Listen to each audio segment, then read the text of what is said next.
أعوذ بالله من الشيطان الرجيم بسم الله الرحمن الرحيم وَلَقَدْ أَرْسَلْنَا إِلَىٰ أُمَمٍ مِّن قَبْلِكَ فَأَخَذْنَاهُم بِالْبَأْسَاءِ وَالضَّرَّاءِ لَعَلَّهُمْ يَتَضَرَّعُونَ۔ پھر فرمایا ہے کہ وَلَقَدْ أَرْسَلْنَا إِلَىٰ أُمَمٍ مِّن قَبْلِكَ، اور ہم نے بھیجے رسول، اور کہاں بھیجے؟ الی امم، بہت سی امتوں پر، من قبل کا، آپ سے پہلے، فاخذناہم، ہم نے انہیں پکڑا، ہم نے انہیں جکڑ لیا، بالباساء، باسا دور جو سخت آئے، قحط، والضراء، اور امراض میں، لعلہم، شاید کہ یتضرعون، کہ لوگ رجوع کریں، شاید ہماری طرف لوٹ آئیں۔ دیکھا ہے کتنی مہربانی ہے، کتنی عنایات ہیں کہ فرمایا کتنی امتیں ہیں ان کی طرف ہم نے انبیاء علیہ السلام کو بھیجا، جب انہوں نے انبیاء علیہ السلام کی نافرمانی کی تو ہم نے ان پہ قحط بھیجے، ہم نے ان پہ مرض بھیجے، ہم نے ان کو یہ بار بار انہیں وارننگ دیتے رہے ان چیزوں کے ذریعے، کیوں؟ لعلہم یتضرعون، شاید کہ یہ لوگ لوٹ آئیں، انابت کریں، رجوع کریں اللہ کی طرف۔ اور یہ ہوا کرتا ہے، اللہ کو کافر سے بھی تعلق ہے، اس لیے ان کو بھی ایسے حالات دیتا ہے، اور مومن سے تو خدا کو بہت ہی تعلق ہے، اور اللہ تعالیٰ یہ چیزیں کرتا ہے مومن کے ساتھ بھی، اور آفتیں آتی ہیں تاکہ لوٹ آئے، رجوع کرے۔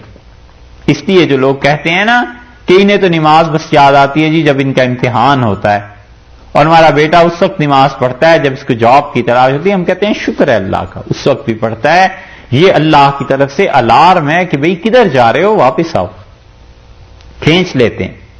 اسی لیے حدیث میں آیا ہے، رسول اللہ صلی اللہ علیہ وسلم، مومن کی مثال تو اس گھوڑے کی طرح ہے جس کے گلے میں لمبی رسی پڑی ہوئی ہو اور اس کو کھونٹے پہ اس کے مالک نے باندھ دیا ہو، آپ نے فرمایا جتنا بھی دور چلا جاتا ہے پھر واپس اس اصل کی طرف آ جاتا ہے۔ جب کھینچ پڑتی ہے نا ایک، تو گھوڑے کو پھر احساس ہوتا ہے کہ یہ رسی تو کہیں اٹکی بھی ہے، کہیں بندھی بھی ہے۔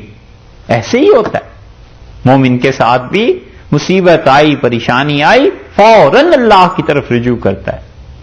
زندگی بھر کے لیے یہ قاعدہ اور اصول بنانا چاہیے جو ڈاکٹرز کہتے ہیں، اور ڈاکٹرز کی یہ بات ہے بڑی اچھی، وہ کہتے ہیں جو ہی کوئی مرض شروع ہو فوراً ڈاکٹر کے پاس چلے جاؤ، جتنی تاخیر کرو گے مرض اتنا ہی کمپلیکیٹڈ سچویشن اس کی ہو جائے گی، اور اتنا ہی اس کا علاج پھر مشکل ہو جائے گا۔ ایسی ہے نا ڈاکٹر صاحب؟ بالکل ایسے ہی ذرا سی مصیبت اور پریشانی آئے فوراً اللہ کی طرف رجوع کرے، سب سے پہلی جگہ اللہ ہے، اور اس کو گئے پریشانی حل کرے۔ الٹا کام لوگ کرتے ہیں، پریشانی آ گئی، کوئی بھی امتحان میں فیل ہو گئے، جاب چھٹ گئی، ایکسیڈنٹ ہو گیا، کوئی اور مصیبت پیش آ گئی، سب سے پہلے کہتا ہے انسان ڈائل کرو فون، پولیس والوں کو بلاؤ، فلاں کو دیکھو۔ اچھا جب کوئی مدد نہیں تو دوستوں میں کون کون کر سکتا ہے؟ اچھا ادھر سے بھی کچھ نہیں ہوا، پھر بیک ہوم کال کرو، کوئی رشتہ دار، کوئی سفارش مل جائے، اس سے بھی کچھ نہیں ہوا۔ جب ہر طرف سے مایوس ہو جاتا ہے پھر کہتا ہے اللہ آپ بھی کر دیں، اب ڈائل کرتا ہے اللہ تعالیٰ کے نمبر کو۔ حالانکہ جب مصائب اور پریشانیاں آئیں، زندگی بھر کرنے کا کام یہ کہ سب سے پہلے اللہ کے سامنے رکھے کہ اس مصیبت میں آ گیا ہوں، آپ مہربانی کریں۔ وہ اللہ اس مشکل کو حل کرے گا عزت کے ساتھ کہ ہمارے در پہ آیا ہے، وہ کسی دوست رشتہ دار کسی کو سبب بنا دے گا کہ بھئی اس کا کام کرو۔ کیا فائدہ؟ پہلے لوگوں کے پاس چلا جاتا ہے اور ان کا احسان لیتا ہے، اور آخر پہ جب ان سے بھی کام نہیں ہوتا تو پھر اللہ تعالیٰ یاد آ جاتے ہیں، اور اگر دوستوں سے کام ہو جائے تو اللہ پھر کہاں یاد آتا ہے؟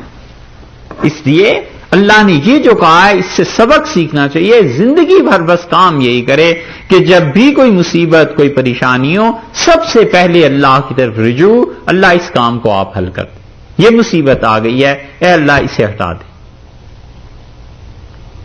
یہ ہے جو شریعت نے ہمیں سکھایا.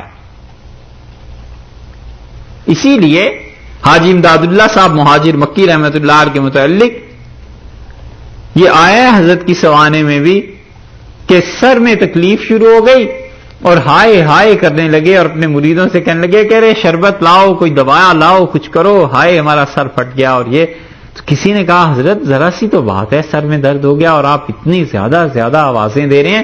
تو فرمایا ارے میاں آفت آ گئی، کیا اللہ تعالیٰ کے سامنے دلیر بن جائیں کہ اور بیماری بھیج دیں؟ ہم پہلے ہی رونا پیٹنا شروع ہو جاتے ہیں کہ بالکل نہ بھیجیں، ہمارے تو طاقت ہی نہیں ہے اس کو برداشت کرنے. یہ بھی ایک رنگ ہے. اس لیے ہم ضعیفوں کو تو یہی رنگ مناسب.